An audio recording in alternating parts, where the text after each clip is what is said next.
First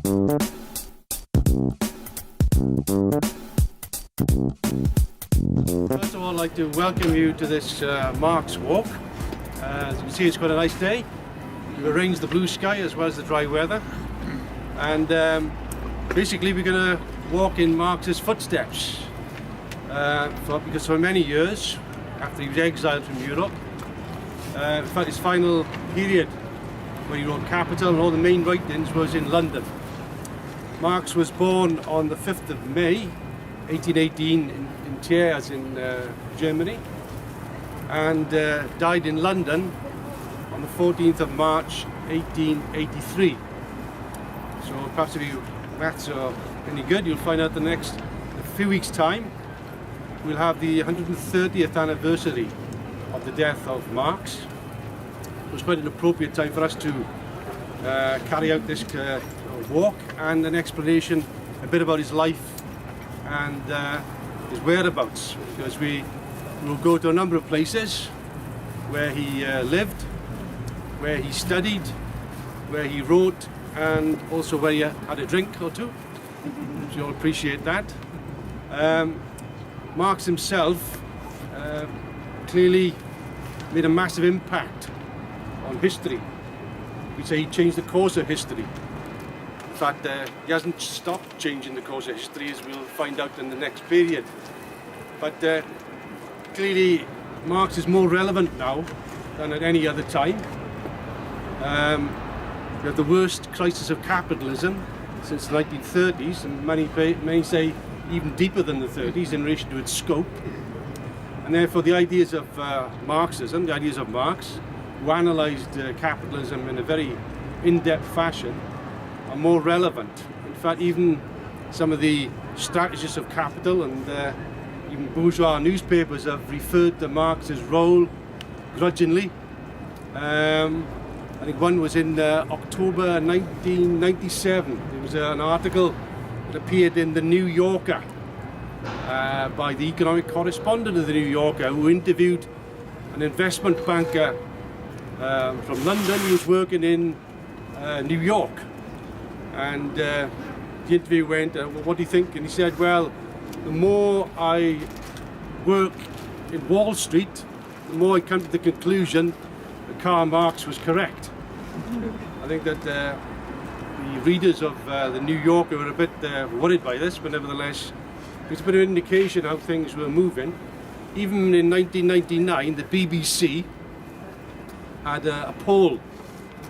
Who would you consider the person who made such the biggest impact in the last millennium? And top of the poll was Karl Marx. Again, an indication, a sign of the times. That's well before the economic crisis started to hit. So obviously the relevance of Marx has become more and more the case, and it's quite fitting for us to go and retrace some of the steps in London that he had. It was in 1844 that he met up with Engels, and from that time on cemented a lifetime friendship with Engels, a co-partner, co-worker. And if you talk about Marxism, really it's the ideas not only of Marx but also of Engels. Engels himself had come from a well-off background. In fact, his father owned textile mills in Manchester, and Engels used to come over to London. In fact, in 1845 he brought Marx over to London, and on the basis of his visits he wrote an important book called The Conditions of the Working Class in England in 1844, which became a classic because of the rich material about the times of the workers in those conditions at that moment. Obviously their ideas developed. Marx himself didn't begin as a communist. He began his ideas really as a revolutionary democrat. He studied law at university, became very influenced by philosophy, and above all German philosophy, in the form of Hegel's works. Hegel himself had been affected by the French Revolution and conducted really a revolution in philosophy. an outlook. Although Hegel's ideas were idealist, he believed that material world was a reflection of some absolute idea. And first of all, starting with Feuerbach, and then Marx and Engels criticized Hegel from a materialist point of view, stood Hegel on his feet, if you like. And the ideas of dialectics, of constant process of change in society, Marx gave a materialist expression to and became historical materialism and dialectical materialism. So more and more on the basis of his experience became challenging capitalism and became open to the ideas of communism, which they developed on a materialist foundation. In fact, one of the earliest writings was in 1844 called The German Ideology, where Marx and Engels collaborated on a book. It was never published in their lifetime, but it was 800 pages, I think. We said, well, the good thing about it helped me clarify my ideas. And but even at that time, they were looking to do things. Marx became a journalist, an editor, and because of his writings, fell foul of the authorities, which either closed down the newspapers or even exiled him. And he was pushed into exile into Belgium, where together with Friedrich Engels they organised the Communist Correspondence Society, and within a short time they were persuaded to join an organisation called the League of the Just, which had headquarters also in London. And the leaders of this organisation, somewhat confused ideas, wanted to change society, but were very impressed by the writings of Marx and Engels. And they're the ones who convinced them to join their organisation. And within the space of a few months, the name of the organisation changed from the League of the Just to the Communist League, which obviously was more in tune with their aims and objectives. Engels came to London in the summer of 1847 and attended the first conference of the Communist League. Marx couldn't come, but it was only a preparatory conference for another one to be held in December, end of November, beginning of December of 1847, where Marx and Engels attended in London, and we'll go to that particular venue shortly, where the Communist Manifesto was agreed to be written by these two young revolutionaries.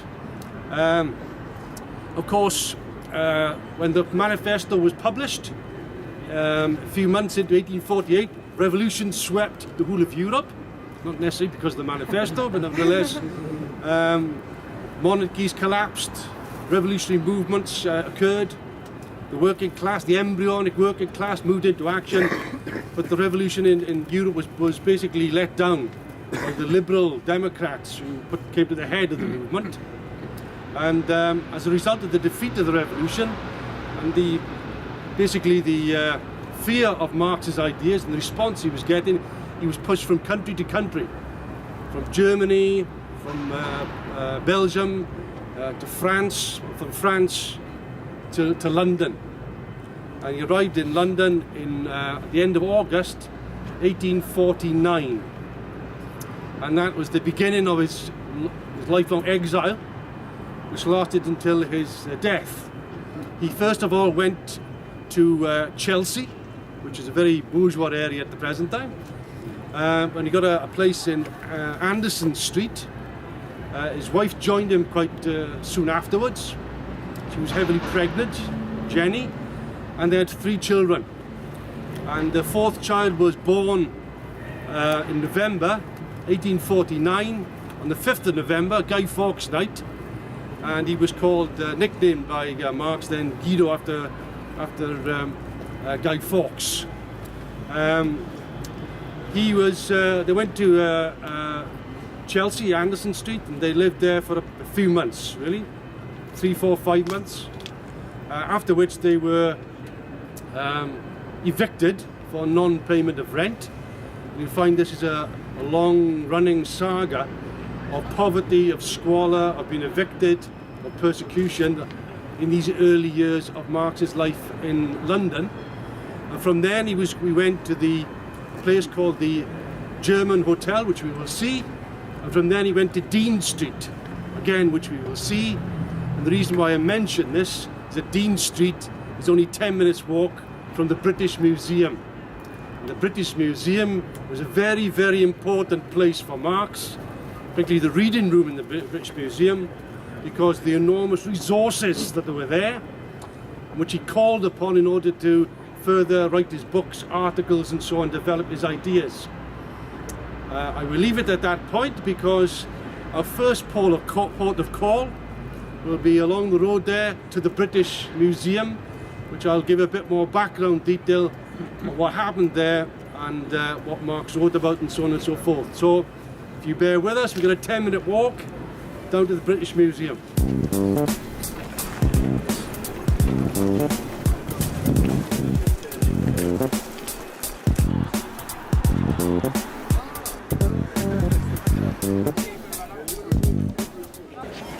Okay, this is our first port of call, the British Museum. As you can see by the architecture, the splendour of the architecture, it represents really the feelings of British imperialism, I would say. Particularly when Marx came to London, it was just a few years before the Great Exhibition of 1851, which again epitomised the might of British imperialism.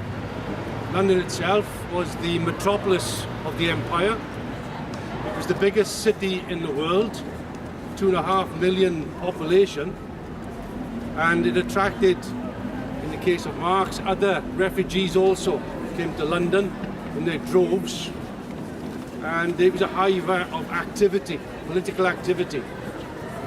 Britain itself escaped a revolution in 1848, although prior to that it was shaken by a movement of the working class in the form of Chartism. The Chartist movement was the first working class party in history. And the Charter itself, although 6 points of the Charter, was seen by Engels as a means to an end. In other words, it was a way forward for the working class in Britain to come to power. And Chartism went through quite a considerable evolution in this period of 10 years. Not only signing petitions, but also mass meetings and mass rallies. The latest one at that time was in 1848 in Kennington in South London, with 100,000 gathered to hear the Chartist leaders. They also staged an insurrection in Newport in South Wales, and was in favour of a general strike in 1842. So we went through a whole gamut of experiences, which was very important, and as I said, was the first awakening, if you like, of the British working class, together with the formation of the trade union movement. Robert Owen, of Owenism, became an important trend in the British labour movement, and Marx came to London in this kind of ferment. Although after the defeat of the 1848 revolution, you can imagine there was a certain demoralisation, that the Communist League was in exile, and those groups in exile always found it difficult to integrate themselves and would fall out. And within a few years, the Communist League had collapsed. But Marx had moved to Dean Street, which is 10 minutes away from here, and every single day he used to come to the British Museum and to the reading room in order to delve into the rich resources that existed here. In 1842 there was an Act of Parliament which said that every single newspaper, every periodical, every book, every publication had to have a deposit in this building. And therefore that was the richest resources in the world were here, and that allowed Marx to explore different questions and write the books he was able to write, particularly in relation to his later works of Capital, which he mainly got the resources from here. So this is an important, I would say, a key place for the development of Marxism intellectually in its theoretical aspects. And so you can imagine Marx coming here, come rain, shine, mostly rain in the fog, coming here day in and day out to carry out his researches. And then he used to go home, because first of all, there was only one library here, which we'll look at. There's also a second library, the big reading room, the big glass dome reading room, but it had no lighting, only natural lighting, which meant that in the winter you could only read books up till about 4 o'clock. Afterwards, Marx went home and continued his studies in the house, and he also wrote up his notes from being here. And sometimes he would stay up all night till 3, 4, 5 o'clock in the morning writing these notes. And that so shows the kind of powerhouse, if you like, of Marx, his dedication to finding and exploring the main ideas of the time and developing them into a rich analysis and outlook, as we know as scientific socialism or Marxism. Anyway, let's go into the great building and see the reading room.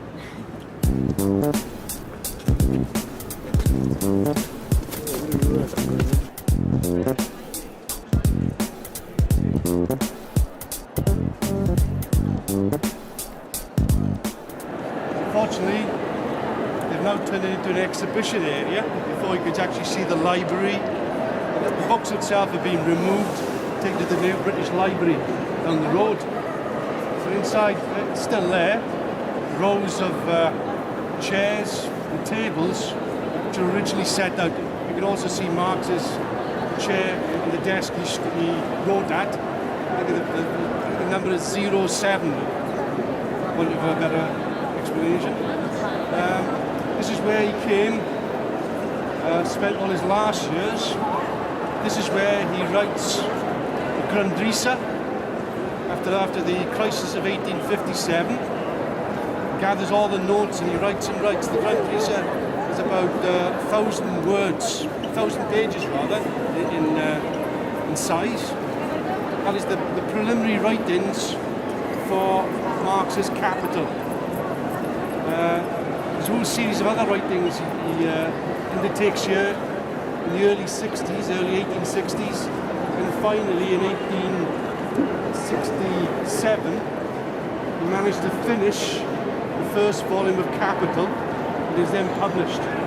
The manuscripts for Volume 2 and Volume 3 and the theories of surplus value have also been written by this time.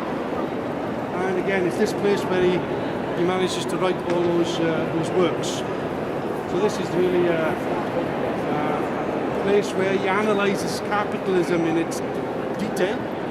He works out all the main theories and contradictions of capitalism it is here. He draws on all the writings of the main classical bourgeois economists, David Ricardo, for instance, but also he takes advantage of the government blue books, which are records of or details of records of factory inspectorates. So he gets all this raw material, which you'll find in Volume 1 of Capital, directly under the chapter called The Working Day. All this stuff is assembled, he goes through it all, and this is where Capital is really created. So this is a very important part of Marx's life. Again, day in and day out. There's hardly a day goes by he doesn't come here. Apart from other activities he was involved in. After 1864, he was helping the building of the First International. And we will go to the offices of the First International today as well. But not only was he involved in other words, the day-to-day movement of the working class, but also he was working to develop the theoretical armory for the working class as well. Now this, as I said, was built and finished in 1856-57. Prior to that, from 1850, when Marx first came here, to 1856, he studied in the old library, which is a room just inside this particular building here. And we can go to it now.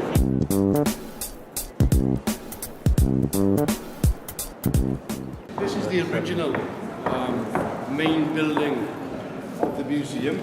Well, obviously it goes back that way as well, lots of buildings. But this was the library, the old library. And it was in here that Marx did much of his writings from 1850 to 1856.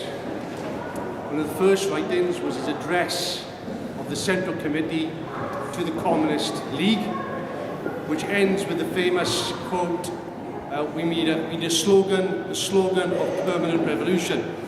So it was in that article here they came up with the idea of permanent revolution.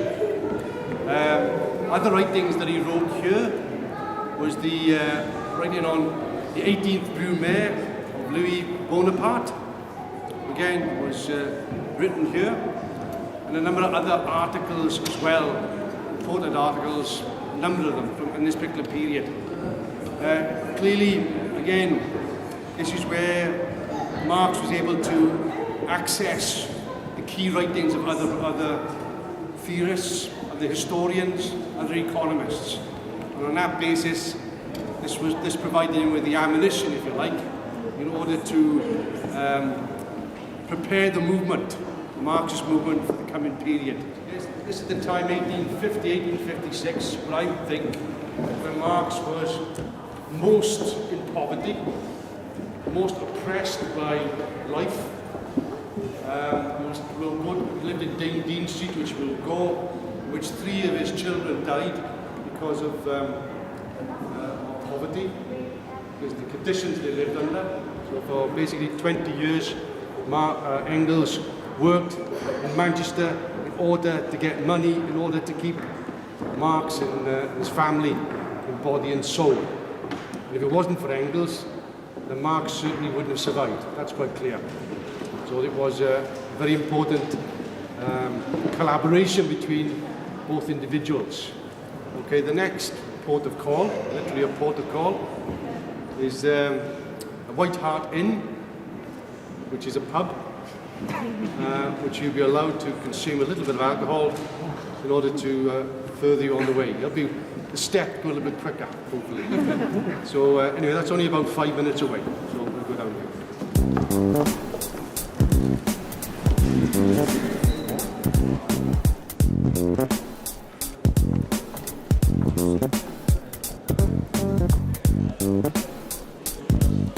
That was a body created in London for German emigres, but also then it was expanded out to encompass different nationalities, French, Bulgarian, all sorts.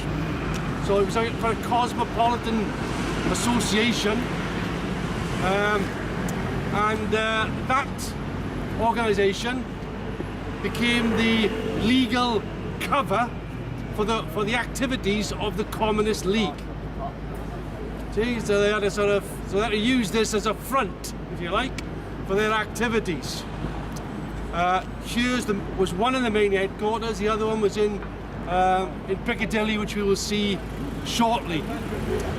But Marx actually came here. He was invited to speak in November 1847 and addressed a meeting here upstairs on the first floor. The building, the pub itself, you go in there, it's quite small, but there's an upstairs which I've never been there. But lo and behold, I have an account by Wilhelm Liebknecht, who was a close friend of Karl Marx, and he was in London in 1850 and wrote an account of what this place was like and what happened there. So I'll read it to you just as a bit of a flavour of the situation. On the ground floor was an ordinary grog shop. Grog shop is pub, public bar, still there, in which porter and other fine beer could be bought. The name porter was the classification of a very dark, like Guinness it was, dark bitter at that time. It's no longer sold, unfortunately, but there we are. We went through an upper flight of stairs into a hall-like room which could hold around 200 people on tables and benches distributed around the room. Some 20 sat in groups, ate a simple evening meal or smoked out of one or other of their pipes lying on the table, their jug of grog before them. Others stood here and there, and every moment the door opened to let in a newcomer. So it was clear that the meeting would not begin for some time. Obviously, he was waiting for the meeting to start. Most faces one saw belonged to the working classes. Although all were decently dressed and in behaviour were very easy, but throughout a dignified tone reigned. The language of conversation was mainly German, although one could also hear English and French spoken. At one end of the hall stood a grand piano, which in unmusical London was the best proof to us that we had found the right room. We knew none of those present, so we sat down a little obviously across from the door at the bar and bought a glass of porter and here a obligatory penny packet of tobacco in order to wait our acquaintances, in order to wait for our acquaintance Sapper, who invited us. He invited us to sit down with him at the end of the hall, showed me a piece of paper stuck on the wall on which the statutes of the association were written. So there we are, when you went in there, you had the association statutes on the wall, so you should be careful what to do. I looked at the association's library and bought some communist tracts. Well, that was an eyewitness account for 1850, and I said a couple of years before, Marx addressed one of the main meetings of the Communist League, as it would have been, under the cover of the Communist Workers' Association at this particular place. Engels also spoke here, and no doubt also enjoyed a pint of porters as well. So we can go in here if you want a drink, by all means. We'll be here for about, I don't know, 15-20 minutes.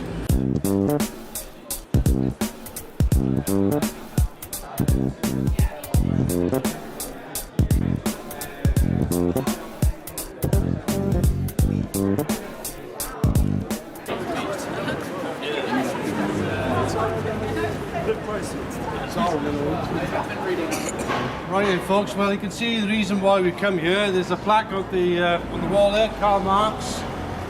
Supposed to have lived here 18... birth. And he lived here 1851, 1856. That's not true. They made a mistake. He lived there 1850 to 1856. He moved in December. Now I've got, first of all, I should say he moved here from a house further down the road in the same street, and this is the time. These 6 years are probably the worst years of Marx's life, really. He's in desperate poverty. The only income that Marx has got is writing articles for the New York Tribune, and he's paid £1 per article. He tries to write 2 articles a week. Doesn't always succeed, and usually Engels gives him a hand to write the article. But he's in real desperate straits. Basically, he lives, I'll tell you, it's the top floor, the very top floor. And he's got 2 rooms, one in the front and one in the back. And that's it. And there's Marx's wife Jenny, and there are children. Well, in 1855 there are 5 children. 4 children, and also his housekeeper also stays there as well. So all these sleep in the back bedroom. Imagine all piled in the back bedroom, and this front bedroom, this front window open here is his basically his lounge, his study, and everything else. It's very, very cramped, to say the least. He hasn't got very much money, and therefore, week in and week out, his debtors are knocking at the door all the time. He owes for, he owes for the bakery, he owes the milkman, he owes the butcher, he owes everybody. And they're all trying to get money out of him. And he's giving them a little bit at a time just to keep him off his back. At one stage, he says that he's feeding the family on potatoes and bread. And that's all. Because he's got no money to buy any meat or anything. This is the street in which 3 of his children then die. So it shows how and this is from poverty-related diseases, really. So you can see the absolute poverty squalor, if you like, that Marx is living in at the present time. He pawns his stuff, goes to the pawnbroker and would pawn his coat for money and so on. And that was a regular feature of his existence in this particular street. That didn't deter him from going every day to the British Museum from here, and coming back and writing up his notes in the front room, as you can see up there. And he did this long, painful 6 years of his life. Got here a few notes. His landlord was an Italian cook called John Marengo. That might interest you, but I've seen a photograph where this is a laundry as well. This becomes a laundry. It's not, at the moment, it's a very posh Italian restaurant, but it was a laundry for many years. So it was in this area, it was very down and out. You know, so you're looking not at the London it is today, but very much a London of the poorer working classes, immigrants, all the ills that went with it. So this is the kind of depressing state that he's in. He manages also, because Jenny is from a kind of upper class, from the aristocracy actually, Jenny von Westphalen. Her uncle, I believe, is a member of the government in Germany, so that shows how far up the family tree goes. But she's dedicated to Marx and his ideas. She's also, you know, a communist, and they try and make ends meet by doing all sorts to also try to get some family inheritance if they can. Occasionally some people die in the family and they get a little bit of inheritance, which keeps them going a little while. But the whole thing is hand-to-mouth existence, really. And this is the only other sustaining factor, as explained earlier, is Friedrich Engels. If you read the correspondence between Friedrich Engels and Marx, it's invariably, please send me money. Please send me a fiver, please send me a tenner. I can't exist, this is the bills, and you know, Engels generously sends in this money as regularly as he possibly can. So it keeps the family their head above water a little bit, for want of a better expression. Even when, I think it was when Henry died, they didn't have enough money for the coffin. And I think he had to pawn a coat or something to get money for a coffin in order to bury his child. The three of them are buried in the Tabernacle grounds, not so far from here. If you get a chance later on, I might take you around there. You can't see the graveyard. The graveyard has been paved over, basically. There are a few gravestones, none of which indicate Marx's sons and daughter, but nevertheless, that's where they were laid to rest. In fact, there's one story where Marx is so distraught about the death of his child. He goes to the funeral, and even in the point of throwing himself in, he reckoned, he was sort of pulled back. He was so emotional about the whole episode. His wife in particular carried a lot of the brunt of this existence, you know. And so it was a very sorry state of affairs. And yet, despite all that, he forged, if you like, these ideas, this cause to change the world, to liberate the working class, and shows the way in which someone prepared to sacrifice everything: his health, his future. He could have been a professor in a university in Germany or elsewhere. Even the health of his family was sacrificed in order to fight this cause of the working class, the emancipation of the working class. Obviously, people used to come and visit Marx, emigres and so on would visit him. But also you had the occasional police spy would come along and pretend to be a sympathiser and would see him and do a report. And we got one of the police reports here, which I'll read out to you. As father and husband, Marx, in spite of his wild and restless character, is the gentlest and mildest of men.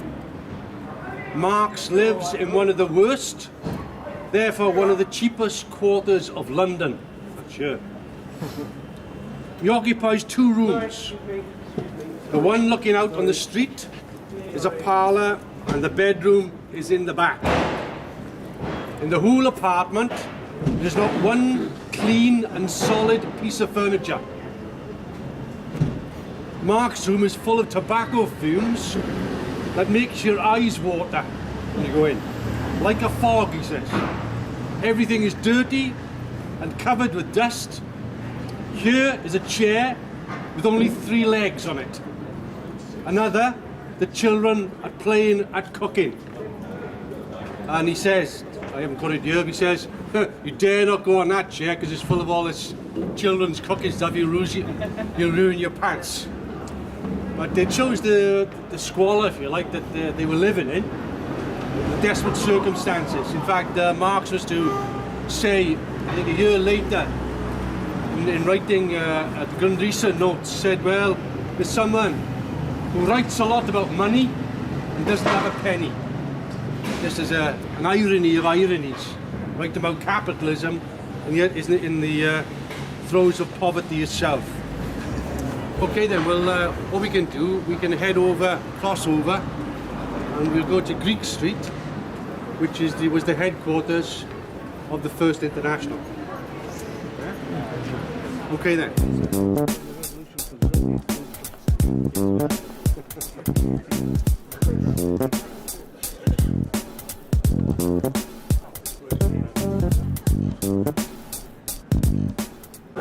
Number 18, Greek Street. It's the headquarters of the First International, the International Working Men's Association, which was established in October 1864. The General Council met here every week, every Tuesday, 8 o'clock, and met here until January 1866. This was a very important turning point in the history of the working class internationally. There was a conference that took place in St Martin's Hall, Long Acre Lane in London, in September of that year. They decided to organise an international body of the working class. Marx himself threw himself into basically this work of building the international. So it's extremely important, despite the fact that at that time he was deeply involved in writing Capital. He saw that this urgent need to be involved in the workers' movement over here. And the minutes of this meeting, well, these meetings is in my hand here, documents of the First International, 1864, 1866. Because the entire period that they're at this particular offices. Interesting to quote the first meeting ever held here. The first meeting of the committee, that's the General Council, elected by the public meeting held at St Martin's Hall on the 28th of September 1864, was held at 18 Greek Street, Soho, on October the 5th, 1864. And on the motion of Mr. Weston, and seconded by Mr. Whitlock and Mr. G. Odger, was voted into the chair. The chairman said the first business was the appointment of a secretary to the committee, when Dr. Marx proposed that Mr. Whitlock seconded that Mr. Kremer be appointed. Mr. Kremer would prefer the appointment of Mr. Lubex, who was believed in any way more qualified. Mr. Lubex, having for various reasons declined the offer, Mr. Kremer was unanimously elected. The next question discussed was the meeting nights of the committee, when several resolutions and amendments were proposed. But ultimately, on the motion of Mr. Longmaid, seconded by Mr. Dell, it was carried with one dissension, that until the association is in working order, the committee meet at 18 Greek Street every Tuesday evening at 8 o'clock. The question being asked as to the expenses of the meeting room, that is the rent for the place, it was agreed to adjourn the consideration of the matter till the Council of the Universal League had decided on what terms they would allow us to use the room. And it gives you a footnote saying that the Council of the Universal League owned this particular place. I can find it. Yes, the Universal League for the Welfare of the Industrial Classes, as it was called. Founded in London in December 1863.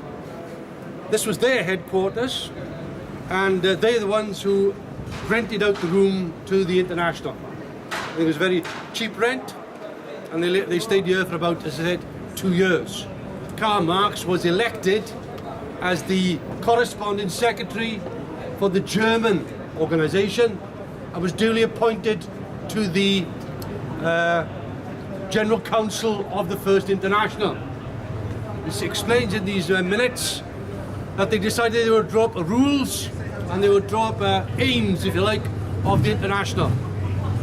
And the people who started to draw it up, this bloke called George Weston, who was the supporter of Robert Owen. His draft was a bit of a mess, a bit confused, as Marx said, a bit of a shambles. And he managed to delay the meeting, whereby Marx was able to draw up the address and the rules, which I believe I have in this book somewhere. Ah, here it is. And the provisional rules of the association begins with the famous quote that the emancipation of the working classes must be conquered by the working classes themselves. And that sets the tone, if you like, of the preamble. And Marx spent the vast bulk of his life, or rather this active part of his life, in helping to build the International. The International moved away from here in 1866. The biggest crisis for the International came after the defeat of the Paris Commune in 1871, where there was a general reaction.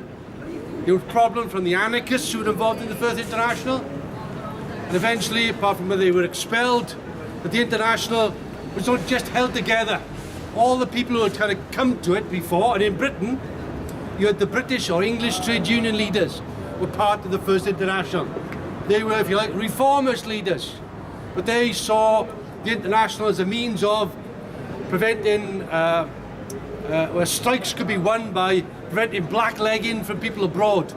So they adhered to the First International. They were Proudhonists, they were Lassallians, they were a whole number of other political trends came together in the First International. But Marx was able to put his imprint on it, give it theoretical guidance, because of his ability, his foresight. He was able to give it more coherence, if you like, and guide it throughout these particular years. But by 1872 it became clear that the International was in difficulties, that they transferred the offices to New York, and in 1876 they declared that the International should be dissolved until better times, until they could preserve the International, not let it be run down and wrecked, but preserve it for the better conditions to emerge in Europe. And in 1889, you had the emergence of the Second International. It took place on the 14th of July, the 100th anniversary of the French Revolution. At the beginning, and this time it wasn't a small little grouping meeting in a little place like this. The Second International were mass parties of the working class, mass parties in Germany, in France, in other major European countries came together, and Engels was to attend one of the last conferences of the Second International in 1890, where he spoke, and he could see that this was the making of the international organisation of the working class. And the main thing to understand is, although the First International was under Marx's influence, there were a variety of other opinions and ideas expressed in the International. By the time of the Second International, it had become a wholly Marxist international, based on class struggle, Marxism, socialism, and world revolution.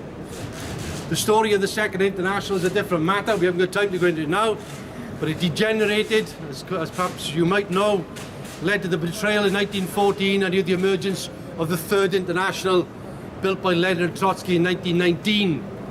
Again, this is not the appropriate time to discuss the histories of the International, but here is where it all began. So this is quite a prime spot, in my opinion, where Marx would have been coming in here every Tuesday to argue the case, and they had lots of, they supported disputes in Britain and in other countries. The whole minute book is full of how they developed the International, people joining the International, and it became quite a threat for the international bourgeoisie at that particular time. So here's the origins. Here's where Marx made his impact on those origins. Okay, any questions? Oh, there's one here. No? In that case, we can... Yes, Mark. You said that Marx was in the Second International. Sorry? Engels. Engels was. Engels was in the Second International, yeah. No, Marx, he was dead. Yes, that's right, Engels. Okay. Okay then, now we can go back in time, where we will go... I have some questions. 1876, they were in the throes of a depression. Yes. When they were talking about success of the First International, for the Second International, were they talking about better economic circumstances? Because according to Lenin, the best economic circumstances is a depression. No, political circumstances. What did Marx had done, if like, had planted the seeds in Germany and elsewhere, and on the basis of events, the developing working class movement, because you never had any real mass working class parties before that, except you could say, and even in Britain, the British Labour Party, which was born out of the trade unions, wasn't created till 1900, and it was the unions, the trade unions, who built the party. Whereas in Germany and on the continent, it was the other way about. The political parties came into existence and they built the trade union movement, in Germany and elsewhere. So yes, it was the better political circumstances that emerged at that particular time. In fact, you had a... Yes, I don't want to go into much more detail than that. Otherwise you could be here all night. All right? Okay, we'll march on. I'm sure Marx used to go up between the 19 club down here. But he was giving him this. It's only just a few hundred yards up the road where Marx lived. And in 1850, Friedrich Engels lived here in Macclesfield Street. And obviously that was very close to Marx, and that's where they visited a lot. That's prior to where he went. A relative of Marx still living. No? Nobody knows? I think there is a relative. There is a relative, but...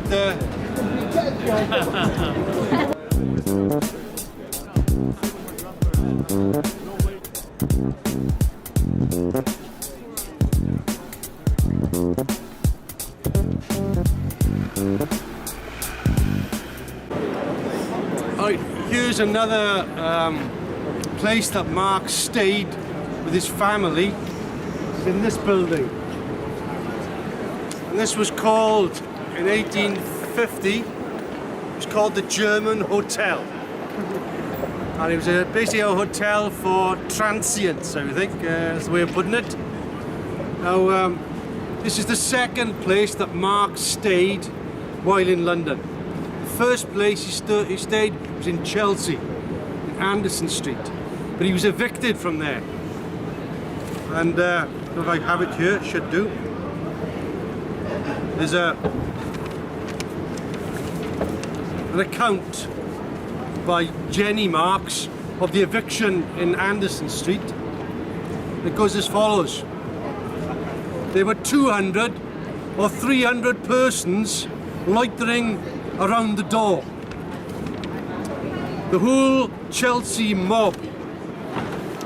The beds, which had been put outside of the house, were brought back in again. They could not be delivered to the buyer until after sunrise the next day. When we had sold all our possessions, we were in a position to pay what we owed to the last farthing. A farthing is a quarter of a penny in old currency. I went with my little darlings to the 2 small rooms we are now occupying in the German hotel. Number 1, Leicester Square. There, for £5 a week, we were given a humane reception. Now, there are 2 rooms here. £5 a week was an enormous amount of money to stay.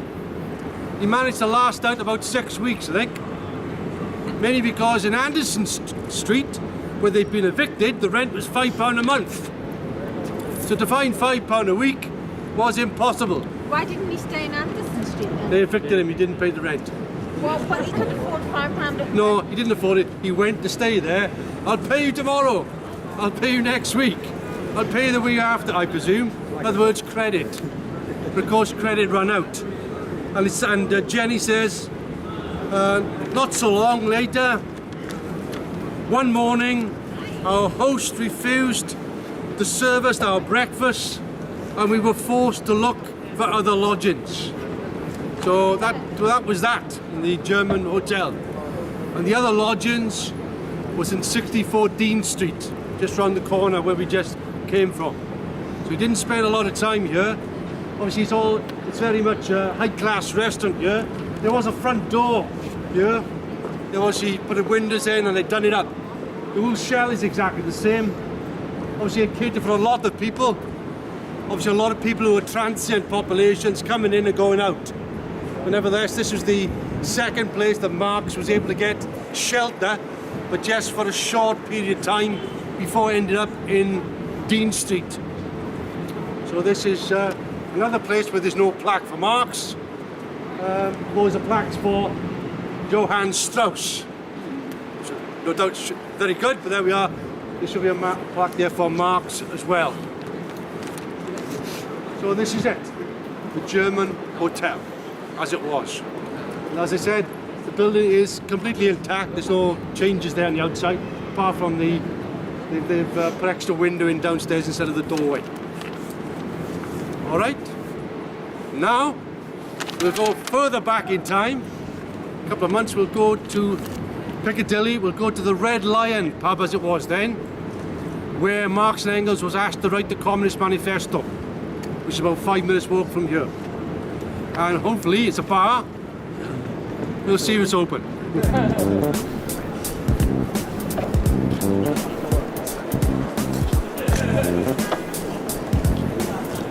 Well, just like I say, this is our final destination, and it's quite appropriate because this particular venue here, which used to be called the Red Lion, now changed its name to the One.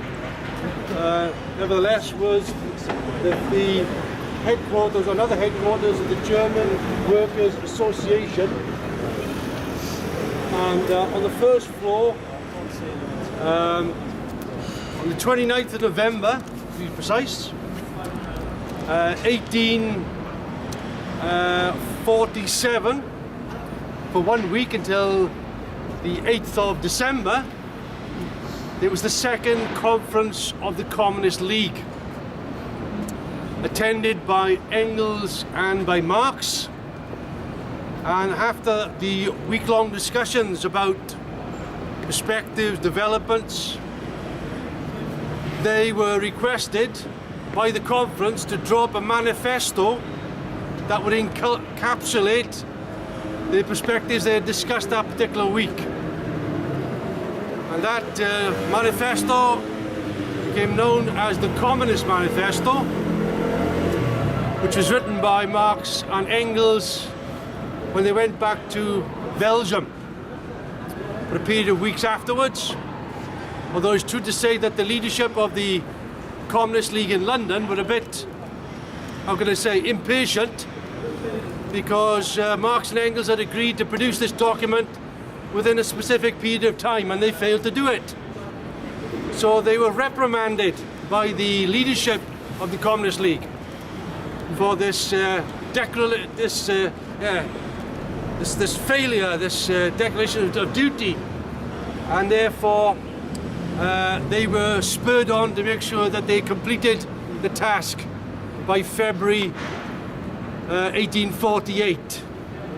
So this place is a very historic place.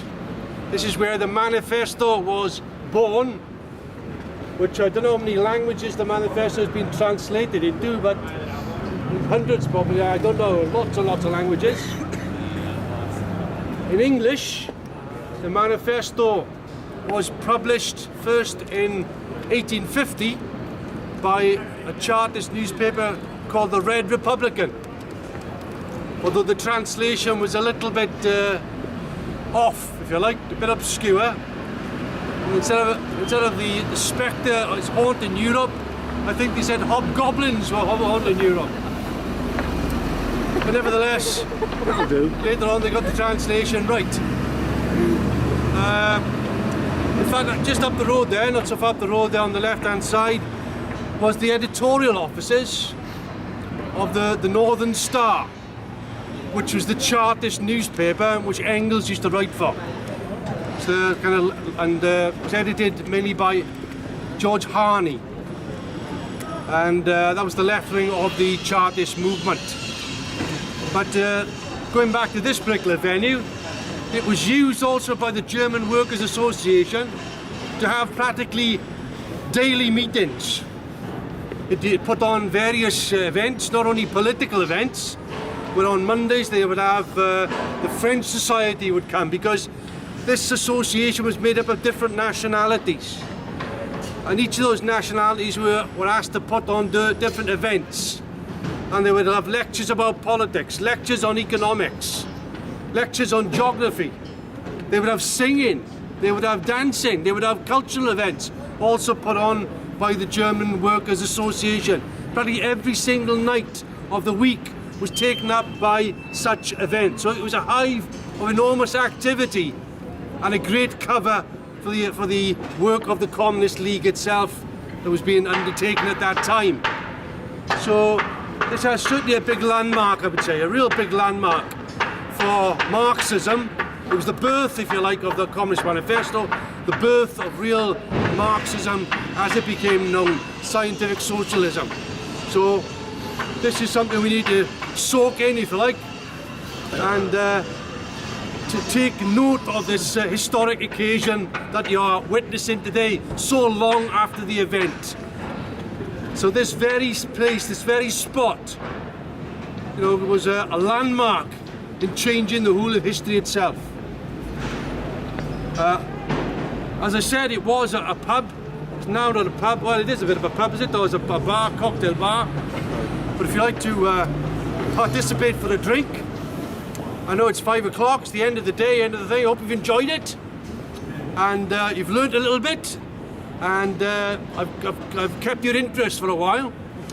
And hopefully this will spur you on, not just to note the landmarks that Marx and Engels lived, worked at, and so on, but you will reread the works of Marx to show how relevant it is today, and that these ideas are worth fighting for to change society. And if this is the birthplace of the Communist Manifesto, then it's a good place to say this, to fight for the change of society, because it's more relevant now than ever before, more relevant than in 1848. And therefore, let's go with a hearty, stirring rendition, in my opinion, of the Internationale. All of you know it? Arise, ye starvelings from your slough. Arise, ye criminals of fight. For these an end revolt not found, and the last